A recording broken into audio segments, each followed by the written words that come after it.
السلام علیکم ورحمۃ اللہ وبرکاتہ۔ امید ہے کہ تمام احباب خیر و عافیت سے ہوں گے۔ ایک سوال آیا ہے، میلاد میں منت بکری کا گوشت بھی ہے اور بغیر منت کے گائے کا گوشت بھی ہے۔ اب اگر کوئی گائے کا گوشت کھا لیا تو کوئی حرج ہے یا نہیں ہے؟ تو سوال یہ ہے کہ منت کا گوشت بھی ہے اور بغیر منت کا گوشت بھی ہے، تو کیا ہم اس پروگرام میں، کیا ہم اس میلاد میں جو بغیر منت کا گوشت ہے یعنی کہ گائے کا گوشت جو بنا ہے، ہم اس کو کھا سکتے ہیں نہیں کھا سکتے ہیں؟ دیکھیے، منت کے متعلق تو پہلے ہم سمجھ لیں کہ منت کے گائے کسے منت کا جو گوشت ہوتا ہے وہ کیا چیز ہے۔ دیکھیے، منت اسے کہتے ہیں جیسے کہ اگر ہمارا بھائی جو ہے اس کی کافی طبیعت خراب ہے، تو اب طبیعت خراب ہے تو ہم یہ کہہ رہے ہیں کہ اللہ اگر اس کی طبیعت صحیح ہو جائے تو ہم ایک بکری آپ کے نام سے قربانی کریں گے۔ تو اس طرح کا منت بالکل جائز ہے، مانگ سکتے ہیں۔ اور اسی طرح ہم نماز کے متعلق بھی کہہ سکتے ہیں کہ اگر ہمارے بھائی کی طبیعت اگر صحیح ہو جائے تو ہم کچھ نفل نماز پڑھیں گے یا 2-4 روزے رکھیں گے، یعنی کہ آپ اس طرح کی چیزیں آپ منت میں مانگ سکتے ہیں، کوئی حرج نہیں ہے۔ اگر ہم یہ کہہ رہے ہیں کہ اے اللہ اگر ہمارا بھائی جو ہے اس کی طبیعت صحیح ہو جائے تو ہم ایک بکری دیں گے، تو اب یہ بکری ہم کہاں صرف کریں، کس جگہ ہم اس بکری کو لگائیں؟ دیکھیے، یہ اس بکری کا جو گوشت ہے نا،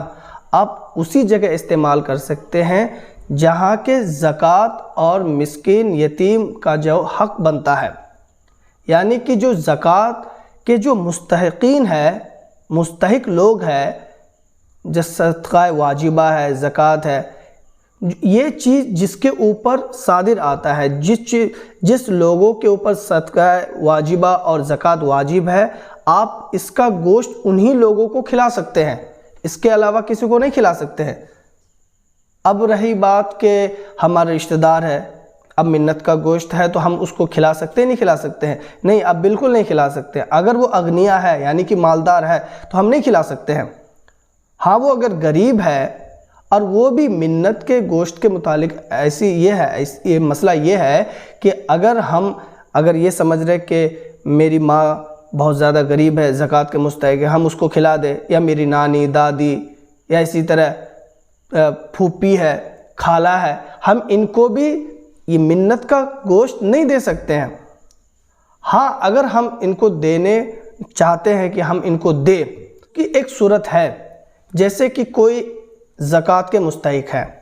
فار ایگزامپل ایک آدمی ہے، اس کے اوپر وہ غریب ہے اور وہ زکوٰۃ کے مستحق بھی ہے، تو ہم اس کو جو ہے پورے کا پورا مال یعنی کہ جتنا گوشت ہے سب کے سب اس کو ہم دے دیں، اور اس کے بعد اس کو دینے کے بعد اگر وہ چاہے تو آپ جیسے کہ جتنے بھی آپ کے پڑوسی ہے یا اس کے آپ کے رشتہ دار ہیں، اگر دوسرے کو تقسیم کر دے تو ایسی صورت میں پھر وہ جائز ہو جائے گا۔ کیونکہ آپ نے اس کو دیا ہے جو زکوٰۃ کے مستحق ہے، اس کو آپ نے دیا ہے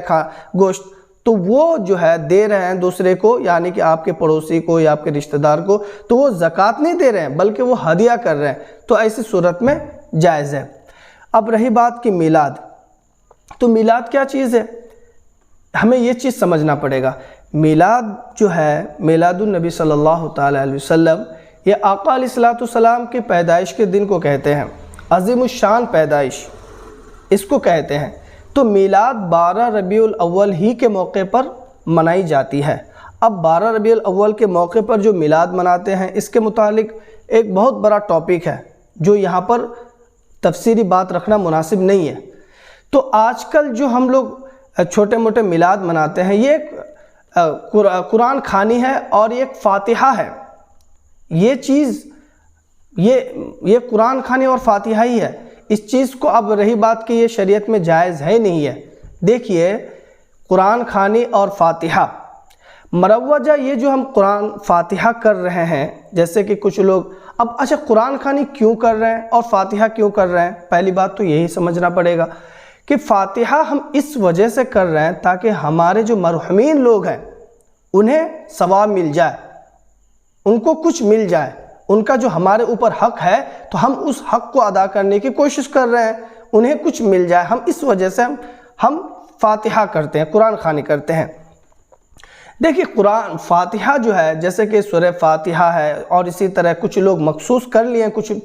کچھ صورتیں، اور چاروں قل ہے، اور قرآن کے بیچ سے کچھ چیزیں ہیں، وَإِلَٰهُكُمْ إِلَٰهٌ وَاحِدٌ وَمَا أَرْسَلْنَاكَ إِلَّا رَحْمَةً لِّلْعَالَمِينَ، آیت الکرسی وغیرہ۔ یہ چیزیں صحابہ کے زمانے میں، نبی علیہ السلام کے زمانے میں، اور اسی طرح تابعین تابعین یعنی خیر القرون کے زمانے میں اس طرح کا فاتحہ، اس طرح کا قرآن خوانی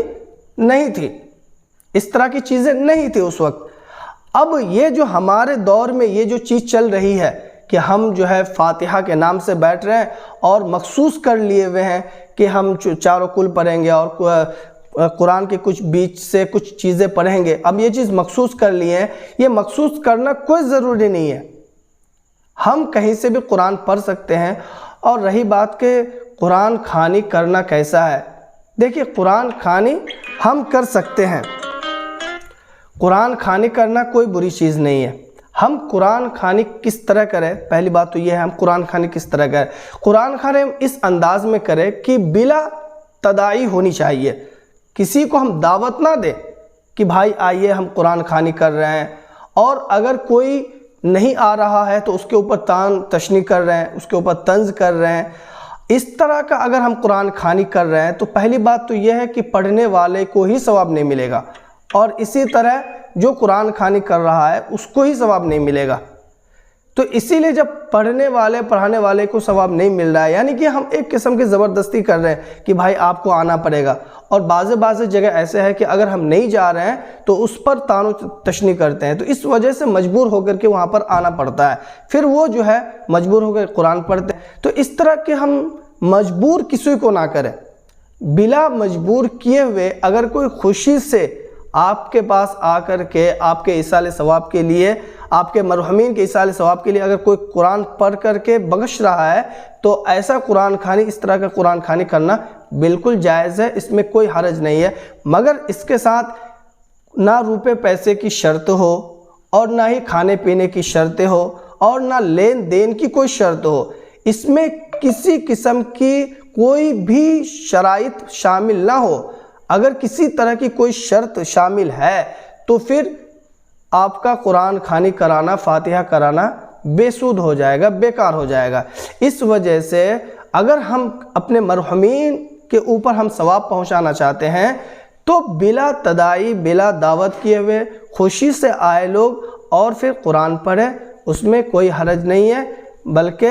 اگر کوئی قرآن خوانی کر رہا ہے تو اچھی بات ہے، اس میں مرحومین کو، اور قرآن خوانی میں سے سب سے بہتر یہ ہے کہ ہم سورہ یاسین شریف کی جو ہے تلاوت کریں، اس میں مرحومین کو کافی نفع ہوتا ہے، اور اللہ کے نبی صلی اللہ علیہ وسلم اس کے بارے میں تاکید بھی فرمائی ہے۔ تو اس لیے امید ہے کہ یہ بات سمجھ میں آئی ہوگی۔ اور رہی بات کہ گائے کا گوشت، تو گائے کا گوشت اگر اللہ کے نام سے اگر ذبح کیا ہوا ہے تو ہم کھا سکتے ہیں، اس میں کوئی حرج نہیں ہے۔ ہاں اللہ کے نام کے علاوہ اگر کسی غیر اللہ کے نام سے اگر ذبح ہوا ہے تو ہم اس میں بالکل قطعاً نہیں کھا سکتے ہیں، اور ایسا کھانا سے بالکل بچنا بہت ہی زیادہ ضروری ہے،